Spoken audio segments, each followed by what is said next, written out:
Baik saudaraku yang diberkati Tuhan, hari yang kedua untuk pelayanan dari Departemen Legal. Firman Tuhan berbagi kita pada pagi hari ini terambil dari kitab Yunus. Dan kitab Yunus ini tidak kita tuntaskan satu hari ini karena ada spasi-spasi yang diberikan. Jadi terima kasih Bu Kaplar ya sudah hadir. Sekarang kemarin kita sudah tampil beda Bu di sini. Ternyata ikut lagi liburan ke Surabaya. Saudaraku yang diberkati Tuhan,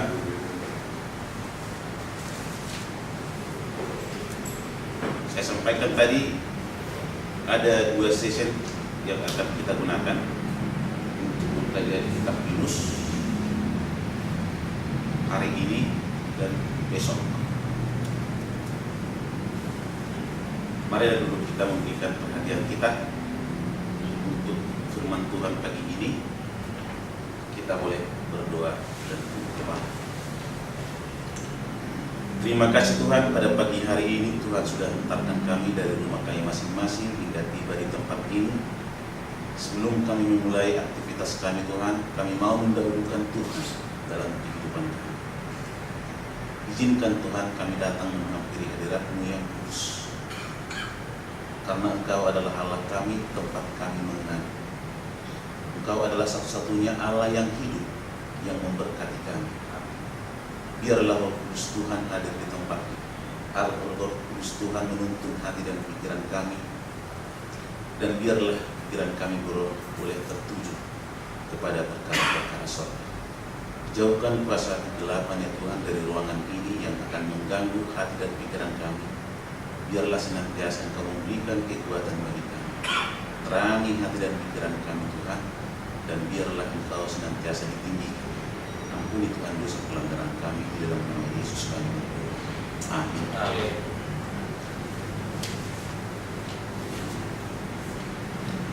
Kita coba dulu lihat latar belakang daripada kitab Yunus ini. Kitab Yunus merupakan satu kitab yang kedua yang terpendek sesudah buku Obadya, di mana kitab Yunus ini ditulis oleh Yunus sendiri. Temanya adalah luasnya kasih sayang Allah yang menyelamatkan. Inilah tema daripada kitab Yunus ini. Tahun penulisan kitab Yunus ini sekitar tahun 760 sebelum Masehi. Yunus artinya guru merpati. Ayahnya adalah Amitai. Makanya disebut Yunus bin Amitai. Banyak nama Yunus. Sama seperti Yesus. Ada banyak nama Yesus dalam Alkitab. Tapi disebutkan Yesus anak Maria. Kalau Yesus yang disebut Yustus beda lagi ceritanya, ya. Kalau nggak salah ada 5 nama Yesus dalam Alkitab. Tapi Yesus yang disebut Juru Selamat itu adalah anak dari Maria. Jadi Yunus yang dimaksud di sini adalah Yunus anak daripada Amitai. Yunus berasal dari Gad Hefer, di mana Yunus merupakan salah satu nabi dari Galilea.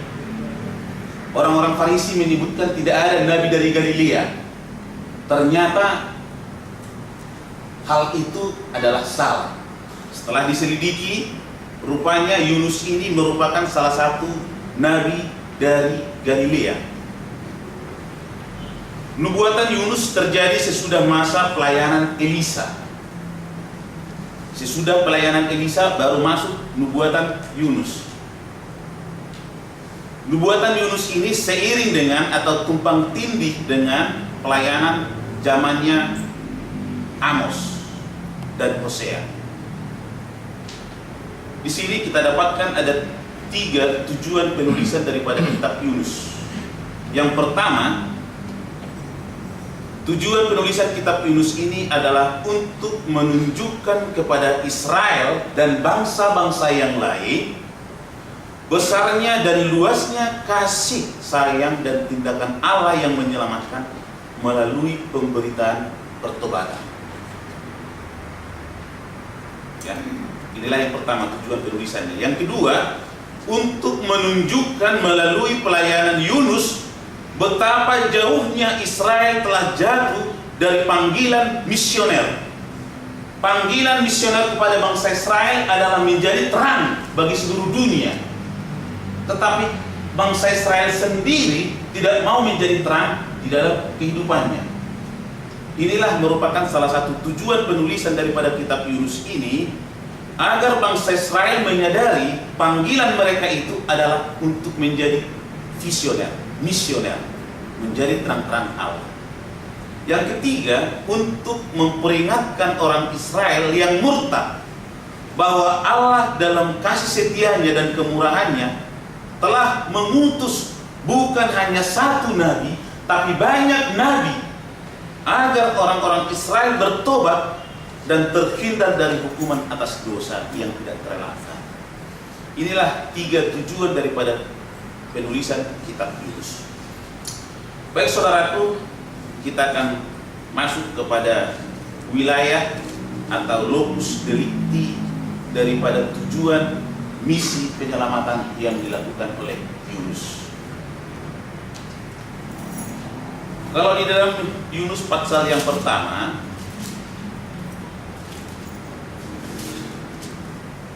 datanglah firman Tuhan kepada Yunus bin Amittai demikian, bangunlah, pergilah ke Ninive, kota besar itu, berserulah terhadap mereka karena kejahatannya telah sampai kepadaku.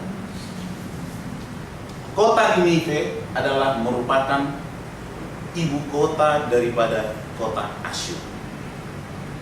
Asyur itu sekarang ini adalah daerah Irak. Saya belum pernah ke sana, cuma hanya mempelajari sejarah masih orang kaya. Kerajaan Asyur, kalau kita lihat sejarah dunia ya, kerajaan Asyur adalah merupakan salah satu kerajaan yang terbesar di dunia saat itu. Dan kerajaan nomor 2 yang terbesar adalah kerajaan Babel. Kerajaan Asyur itu dipimpin oleh Raja Asyur Banipal. Karena begitu kejamnya Raja Asyur Banipal ini menindas semua bangsa-bangsa yang lain, semua bangsa membenci mereka. Tetapi pada saat kerajaan Babel dipimpin oleh Raja Nabopolassar, ayahnya daripada Nebukadnezar, Nabopolassar dengan Nebukadnezar bersama-sama menghancurkan Asyur. Maka Asyur kalah. Bertekuk lututlah kerajaan Asyur terhadap Babel. Sementara 10 kerajaan suku Israel inilah yang dihancurkan oleh Asyur saat itu, bahkan sampai tidak pernah terdengar lagi ke permukaan oleh karena kekejaman yang dilakukan oleh Asyur Banipal ini terhadap 10 suku Israel.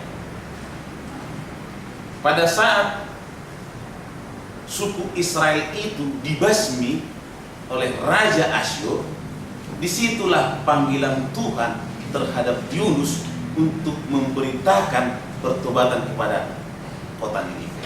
Jadi kota Ninive itu adalah salah satu ibu kota daripada kerajaan Asyur yang saat ini disebut dengan Irak. Nah, kalau mengenai masalah cerita daripada Yunus, saya rasa mungkin orang-orang Advent mulai dari anak kecil sampai orang yang tua pun sudah mengetahui, bahkan sudah luar kepala. Tetapi walaupun mungkin cerita Yunus ini merupakan cerita yang menarik bagi anak-anak, mungkin juga sudah usang bagi orang yang dewasa, tapi banyak pelajaran-pelajaran yang boleh kita ambil dari kitab Yunus ini. Banyak saudaraku. Setelah saya pelajari, oh rupanya kalau kita baca dari kata per kata yang dicantumkan dari kitab Yunus ini, ada banyak inspirasi yang kita dapatkan. Nanti akan kita coba pelajari. Saudaraku, kalau mungkin ada pertanyaan, mengapa Yunus tidak mau pergi ke kota Niniwe?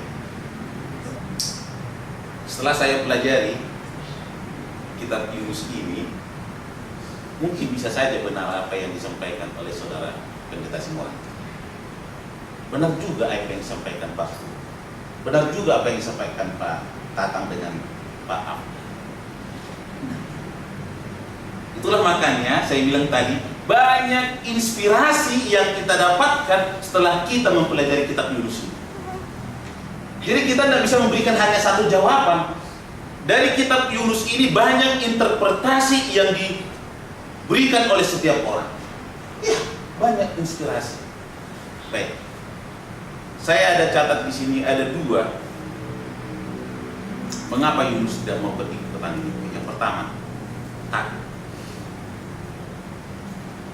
Kenapa takut? Karena kota Niniwe adalah kota yang jahat. Kota yang jahat, Pak. Bayangin aja, 10 suku Israel ini tidak ada lagi puing-puingnya. Musnah. Tidak pernah terdengar lagi 10 suku itu habis dibasmi karena kekejaman. Takut. Seperti itulah mungkin yang terjadi di kota Niniwe ini, sehingga Yunus takut. Masalah ketakutan, Pak, ada dua macam. Ada takut positif, ada takut negatif. Ya, kita harus takut kepada Allah. Itulah takut positif. Tapi kalau takut kita memberitakan Injil, itulah takut negatif. Baru-baru ini, waktu saya KKR di Sipirok itu, yang di Sipogu itu 75% yang datang hadir di KKR itu adalah Islam. Islam 75% berjilbab semua di situ. Karena apa namanya itu, tempat-tempat pasar-pasar itu, apa namanya itu? Tempat balerong.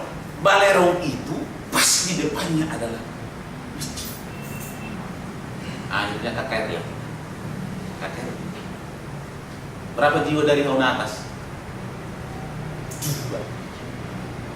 Padahal diceritakan hari itu 1 truk 1.500.000 setiap malam. Berapa jiwa? 2. Rocitan berapa?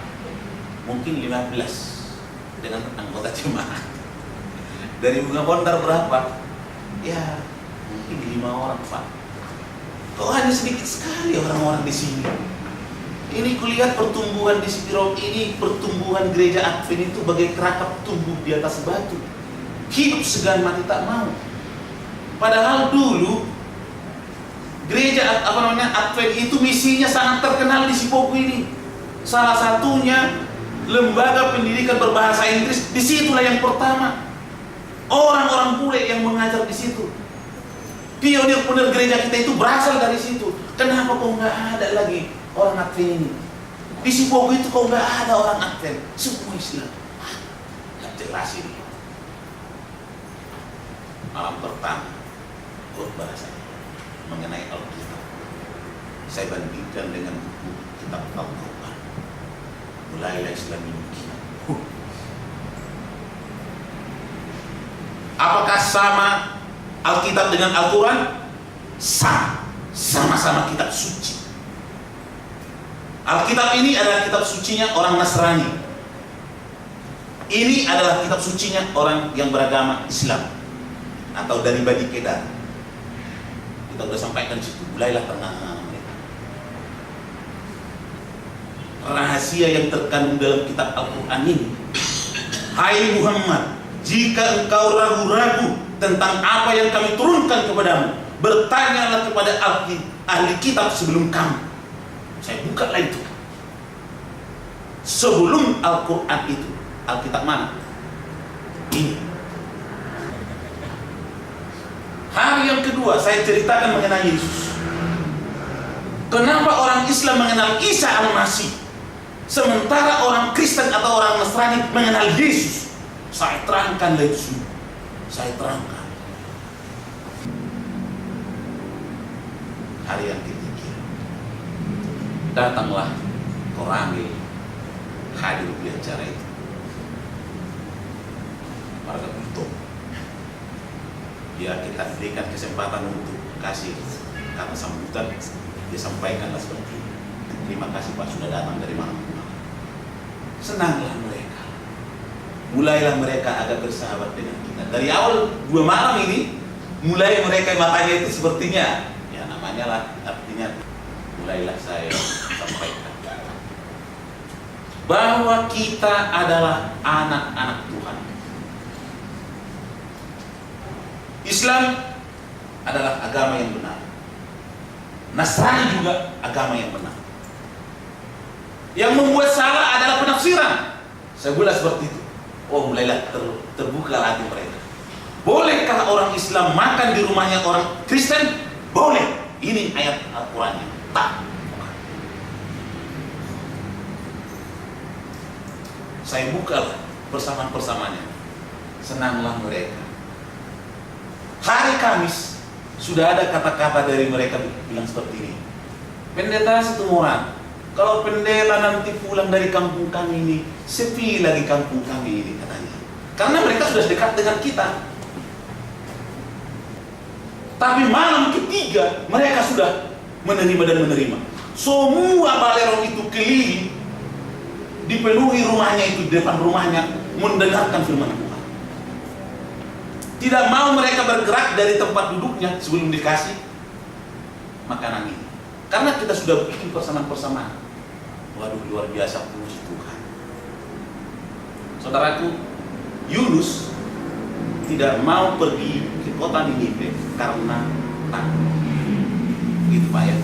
Karena takut, itu alasan yang pertama. Lalu alasan yang kedua, Yunus marah kepada Tuhan. Kenapa Yunus marah kepada Tuhan? Karena Yunus tidak mau Allah mengasihi bangsa lain selain bangsa Israel. Nah, ini kemarahannya si Yunus ini, sehingga dia tidak mau. Kemarahan Yunus kepada Allah adalah karena Allah mengampuni musuh yang paling dibenci oleh orang Israel. Nah, ini luar biasa ini. Sudah mulai kita dapatkan ya pelajaran kita ini. 5 menit lagi. Masih ada 5 menit. Saudaraku, mengenai masalah ketakutan. Baru-baru ini saya juga KKR begini. Saya bukakanlah kapan itu hari Sabat itu dirubah, siapa yang merubah itu. Dan kalau tidak kembali kepada hari Sabat yang benar, tetap berada di dalam dosa. Orang yang berada di dalam dosa yang tidak bertobat tidak akan pernah diselamatkan. Saya bukakanlah itu semua. Kenapa kita takut menyampaikan kebenaran? Tidak perlu kita takut, saudaraku. Kita ini adalah penjaga-penjaga kebenaran yang ditetapkan oleh Allah sehingga kita hadir saat ini. Jaminan keselamatan sudah diberikan Tuhan kepada kita. Kenapa kita takut menyampaikan? Itulah yang perlunya kita harus bekali mereka. Saya selalu sampaikan kepada orang-orang yang saya ajar ya, kamu jangan dibaptis oleh karena ikut-ikutan atau oleh karena dipaksa. Karena baptisan yang seperti itu tidak menunjukkan pertobatan. Baptisan yang diterima Allah sebagai lambang pertobatan adalah karena keikhlasan hati kita. Kita sudah tahu kebenaran dan bertobat. Wah, seperti itu. Sehingga orang-orang yang saya injili tidak pernah gampang untuk keluar. Sudah berakar firman itu dalam hati mereka. Saya sudah sampaikan, sekali mengikut Yesus akan tetap mengikut Yesus. Itulah prinsip kebenaran. Lebih baik mati dalam Yesus daripada hidup dalam dosa. Kita sudah sampaikan seperti itu, keras. So ya, karena mungkin kita berlatar belakang dari sarjana hukum ini, jadi harus lugas dan tegas gitu. Tapi perlu juga kita berkhidmat, ya kan? Saya sudah pernah menyiar di radio FM 7, berapa itu yang di Siantar. Saya bukakanlah kedok Pentakosta mengenai klausulanya. Bagaimana Roh Kudus itu turun kepada orang-orang murid-murid Yesus itu. Mereka berkumpul. Bukan karena mereka berbahasa roh yang dilatih-latih. Saya bukakan. Bukan seperti itu orang yang dikuasai Roh Kudus Tuhan. Kalau memang mereka itu dikuasai Roh Kudus Tuhan, mereka tidak akan makan daging babi, aku bilang. Karena Roh Kudus itu Allah. Bagi dia halal itu daging babi. Kalau mereka dikuasai Roh Kudus Tuhan, mereka akan kembali menyucikan hari Sabat. Karena Roh Kudus itu Allah yang menyucikan hari Sabat. Saya bukakan itu. Jadi maksud saya begini, perlu juga kita artinya lemberkan. Nah, ada saatnya kita harus tugas, ada saatnya kita lemah-lemah. Begitu ya. Banyak terinspirasi dari para pendeta Pranginang ini di pimpinan kita ini. Karena saya dulu orangnya keras dan tegas. Rupanya beliau ini selalu amarkan kita ini kan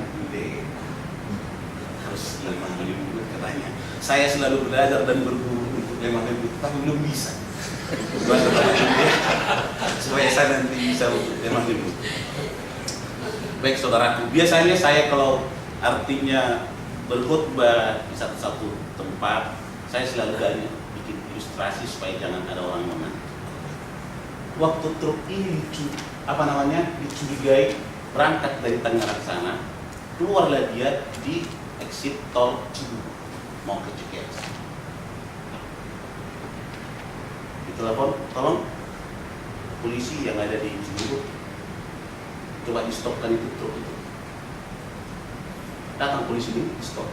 Pak, tidak mau seperti ini, dilanjutkan terus. Akhirnya marah polisi ini sampai dipukul ini, dibanting ini kepala truknya ini. Berhenti katanya. Dia berhenti. Waktu berhenti, apa di dalam? Yang punya supir ini tidak mau menjawab. Apa dia sendiri? Karena sudah besar dia.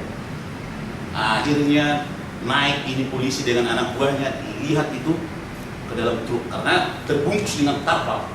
Terpal ini dikoyak, terbuka karena nggak mau supirnya, ambil pusing. Apa yang dalam katanya? Bapak lihat sendiri. Dikoyak lagi terpalnya ini. Dilihatlah di dalam, rupanya dari antara tumpukan barang-barang ini ada di dalam tersendiri keranjang 40 jantung yang masih segar. Luar biasa, jantung yang masih segar, saudara. Lalu ditanya, ini siapa pemilik barang ini? Saya tidak tahu, saya hanya disuruh mengantar. Mana? Mana STNK? Oke, tolong Pak, hati-hati, silakan jalan. Loh, kenapa kok dilepaskan? Sudah ada jantung di dalam. Luar biasa. Setelah ditanya, kenapa Pak polisi? Lepaskan. Pak polisi bilang tadi ada 40 jantung yang masih segar. Iya, jantung itu bukan jantung manusia, tapi jantung pisang. Karena jantung pisang dilepas. Saya selalu membuat orang agak tertarik dengan firman Tuhan.